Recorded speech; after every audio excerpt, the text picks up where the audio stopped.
Contrapunto Primera Emisión. Contrapunto Primera Emisión. A esta hora de la mañana ya nos vamos al ámbito internacional. Tenemos en la línea de Huancavilca 830M a nuestro amigo, colega, al economista y doctor en economía, Isaac Cohen, analista económico internacional de algunas cadenas, CNN y allá en México, y escribe y no para. Y bueno, mi estimado Isaac, bienvenido. Estoy aquí en la mesa de trabajo. Hoy tengo mesa completa. Mira, estás en Washington, estamos nosotros acá con Lenín Artieda, mi compañero, y Pati Ruiz, que está dando sus primeros pininos en el programa noticioso y de opinión acá en Huancavilca 830M. ¿Cómo estás, Isaac? Muy bien, Clever, muchas gracias. Me da mucho gusto estar con todos ustedes. Muy buen día. Buen día, Isaac. Definitivamente la próxima semana ya el Congreso norteamericano, particularmente el Senado, aprobará la reforma tributaria, donde, como siempre, pues no todo el mundo está contento. Dice que Trump ha beneficiado mucho a los grandes empresarios, a la gente que tiene más dinero, pero también a las clases medias, ¿no? ¿Qué lectura tú tienes al respecto, mi estimado Isaac? Efectivamente, Clever, ayer precisamente el senador Marco Rubio, que es un senador cubano-americano del estado de Florida, pues ha decidido que no va a votar por la reforma tributaria porque dice que quiere que le aumenten la asignación por hijo a las personas de menos recursos, quienes se ven afectadas por el paquete tributario, de manera que está en duda si van a llegar a los 51 votos que necesitan para aprobarla. Y es que tienen un calendario muy cerrado, porque para poder aprobarlo con 51 votos, tienen que hacerlo en este año calendario. Si pasa para el año calendario de el año entrante, entonces ya van a necesitar 60 votos. Y eso es un poco más difícil, porque el Partido Republicano ahora tiene una mayoría de 52. Mientras que si se va al procedimiento que se necesita el año entrante, pues necesitaría 60 votos. Entonces el senador Rubio ha planteado pues una piedra en el camino, como se dice, porque con este asunto del aumento de la asignación por hijo, lo que podría ser es de que termine habiendo 2 republicanos que no estén a favor, y con eso se puede complicar el asunto. Eso pasó con la reforma de la ley de salud que querían hacer, que no lograron conseguir los 51 votos necesarios, a pesar de tener la mayoría del Partido Republicano en el Congreso. De verdad que no. Estaba ayer más o menos la noticia de que la cuestión iba caminando y que estaban poniéndose de acuerdo la Cámara con el Senado, pero ayer salió la noticia. Precisamente yo iba a hacer una entrevista sobre este tema con Voz de América y me llamaron para decirme que mejor no, porque todavía no estaba muy seguro el asunto. 7:46 minutos. Isaac, este resultado sorprendente, ¿no? Las elecciones para senadores, Alabama, que ha sido tradicionalmente fortaleza de los republicanos, mira tú, ahora los demócratas ganaron ese escaño y obviamente pues va a tener su efecto en el Senado norteamericano. Según lo que he leído, se pondrán 51-49. ¿Tú ves algún problema para la administración de Donald Trump? Así es, efectivamente, y es que la elección de este senador demócrata ocurrió en el estado más republicano que hay en toda la Unión Americana. El estado de Alabama vota tradicionalmente desde hace muchos años por el Partido Republicano. El presidente Trump ganó ese estado con más de 20% de diferencia. Y los demócratas lograron articular una campaña y que pues condujo a la victoria del Partido Republicano. En muchos años no se votaba a favor de un candidato demócrata en el estado de Alabama. Y es que una de las explicaciones es que el candidato que presentó el Partido Republicano era un candidato muy débil, o sea, un candidato que no tenía muchas probabilidades de ganar. Pero aún dentro del propio Partido Republicano hubo disidencia, en el sentido de que no todos los miembros del Partido Republicano apoyaron al candidato. Entonces, esto va a cambiar. Efectivamente, ahí sí que la geometría política del Senado, porque se va a reducir, como muy bien lo dijiste, la ventaja de 2 votos que tiene en este momento el Partido Republicano en el Senado a un solo voto. Y entonces las decisiones van a ser mucho más complicadas el año entrante. 7:48. Ahora, ¿cuál va? Bueno, estamos en la radio, ¿no, Isaac?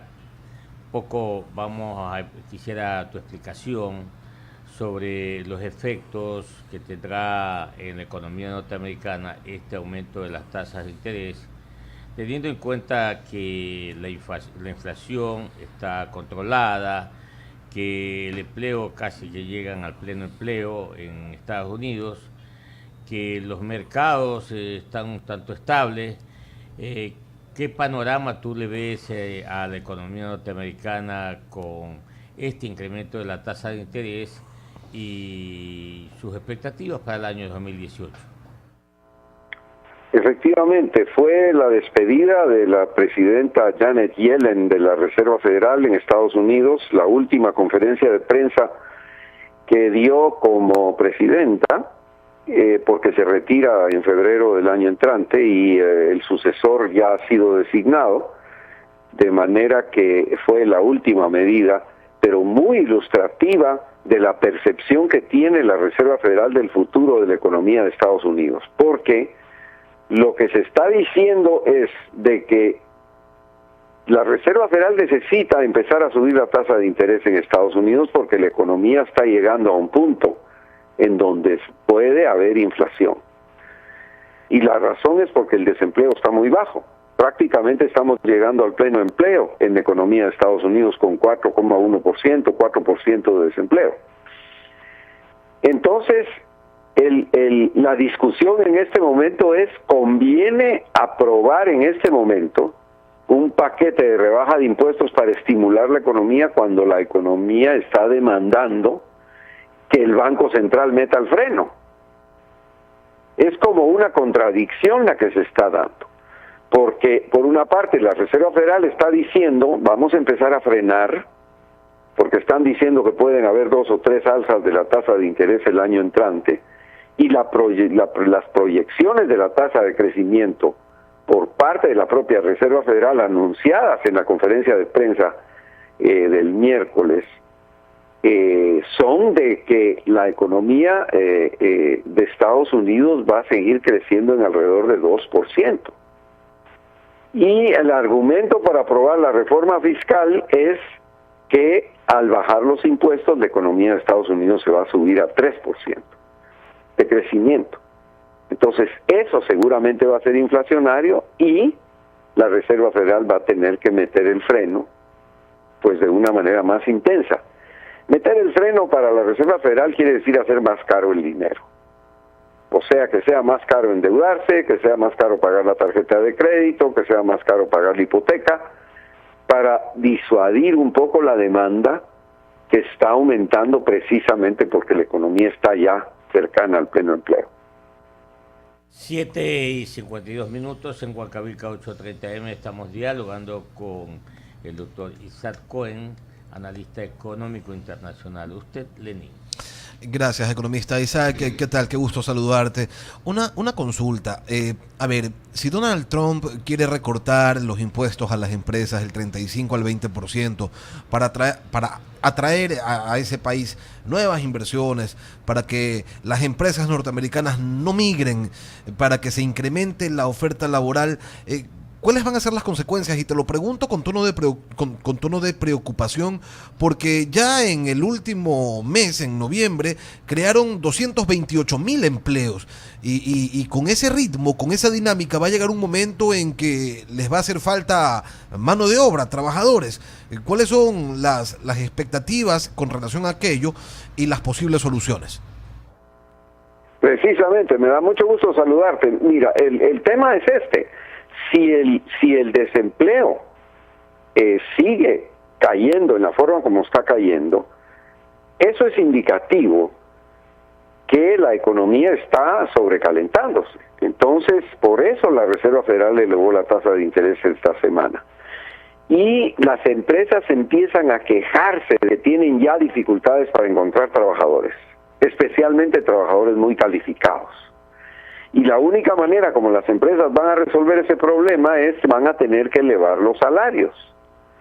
Y eso, por supuesto, que va a alimentar el aumento de la demanda y, por consiguiente, la inflación. Entonces, estamos en un momento en donde la economía de Estados Unidos está entrando en una situación en donde la Reserva Federal ya no necesita mantener una política monetaria tan relajada como la ha tenido hasta ahora. Y la tasa de interés, que ya empezó a subir, de hecho lo que está reflejando es esta preocupación de parte de la Reserva Federal que tengamos un sobrecalentamiento y que vaya a tener que frenar aún más.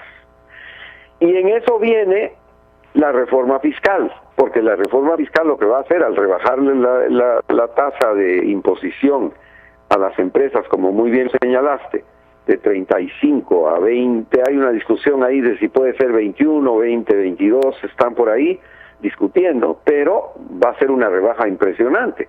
Las empresas van a poder traer capitales de afuera, van a venir capitales de afuera, las empresas que están acá, lo que van a poder hacer es van a tener más recursos para invertir, y el argumento del gobierno es que de esa manera vamos a tener una tasa de crecimiento del 3%.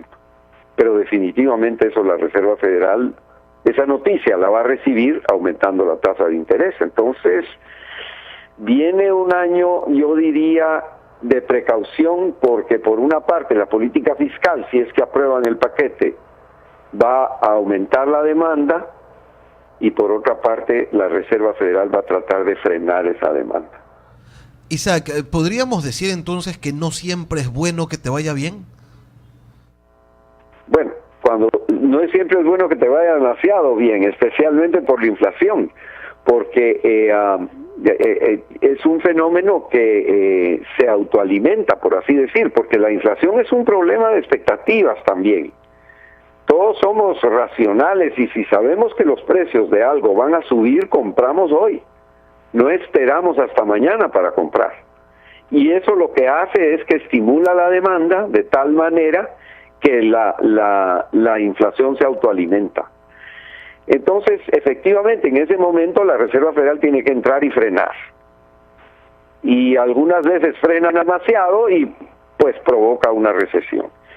Y eso estamos a las puertas de verlo, porque ya la Reserva Federal anunció que el año entrante probablemente van a ser 3 aumentos de la tasa. En un panorama en donde la política fiscal está estimulando la demanda aún más. Isaac, Patricia Ruiz, nuestra compañera, también tiene algunas consultas para ti. Gracias, Lenín. Economista Isaac, ¿cómo le va? Buenos días.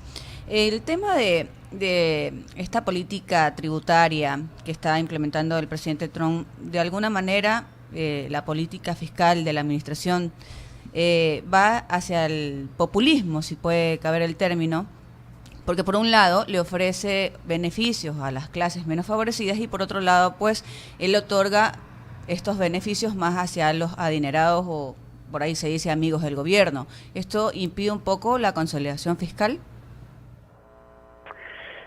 Bueno, efectivamente, y caracterizar la política fiscal como está propuesta en términos populistas es, yo diría, pues no exactamente lo que está sucediendo, porque lo que quieren es quieren bajarle las tasas impositivas a las empresas, especialmente a las grandes empresas. Y el aspecto distributivo, que podría ser un rasgo populista en el sentido de que está tratando de obtener un apoyo popular con la reforma, es menor en comparación. O sea, las clases medias se van a beneficiar menos. Por ejemplo, la rebaja de impuestos a las clases medias tiene límite de tiempo. La rebaja para las empresas no tiene límite de tiempo. Y la rebaja para las empresas, estamos hablando de una rebaja de 35 a 20, es importante, mientras que la rebaja para la clase media es menor. Entonces, es una política que está orientada a estimular a las grandes empresas a que inviertan más, porque el argumento del gobierno es, si las empresas tienen más dinero para invertir, eso va a aumentar la demanda por empleo y la economía va a crecer alrededor de 3%. Que el presidente Trump durante la campaña decía 4%, pero su secretario del Tesoro, el señor Mnuchin, ha dicho que en realidad 3 es suficiente. Pero aún 3 puede generar de parte de la Reserva Federal ansiedad respecto a la tasa de inflación. Y la Reserva Federal puede frenar la economía y puede frenar la reactivación económica que va a estimular la rebaja tributaria, frenando y haciendo más caro el costo del dinero. 7:59.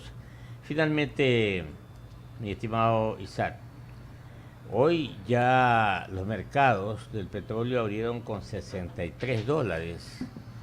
El Brent, el WTI 57, pero esto va en ascenso. Sin embargo, pues el presidente Donald Trump ha anunciado una nueva estrategia, por así decirlo, una nueva política petrolera en los Estados Unidos. ¿Qué conoces al respecto? Bueno, lo que está pasando es que hay una transformación importante en el mercado mundial de petróleo, porque Estados Unidos está importando menos petróleo del Medio Oriente. Estados Unidos se está volviendo menos dependiente del Medio Oriente en materia de petróleo, porque la capacidad doméstica de producción en Estados Unidos ha aumentado por avances tecnológicos que han habido, de tal manera que en cuanto los precios suben, la explotación de petróleo en Estados Unidos se vuelve más rentable e inmediatamente aumenta la producción doméstica. Eso hace que sea menos necesario importar de parte de petróleo del Medio Oriente para Estados Unidos. Estados Unidos, los dos principales abastecedores de petróleo en este momento son México y Canadá. En tercer lugar viene Arabia Saudita. Pero quien está volviéndose más dependiente del Medio Oriente es China. Entonces estamos principiando a ver de que China está más preocupada por la situación del Medio Oriente en este momento de lo que está Estados Unidos.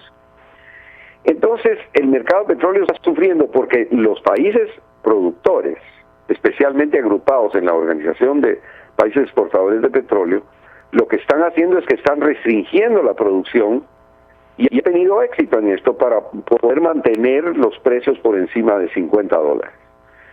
Y ahí estamos. Lo que está pasando es de que cuando hay cualquier angustia en el Medio Oriente, por cualquier razón, que es una de las regiones más tensas del mundo, pues en ese momento la preocupación para China aumenta porque sus importaciones de petróleo se pueden ver afectadas. Se oye, por ejemplo, un rumor en los mercados de que Arabia Saudita está por vender acciones en el mercado a su empresa petrolera, Aramco, que es la empresa petrolera más grande del mundo, y que uno de los accionistas que quisiera comprar acciones de esa empresa es China.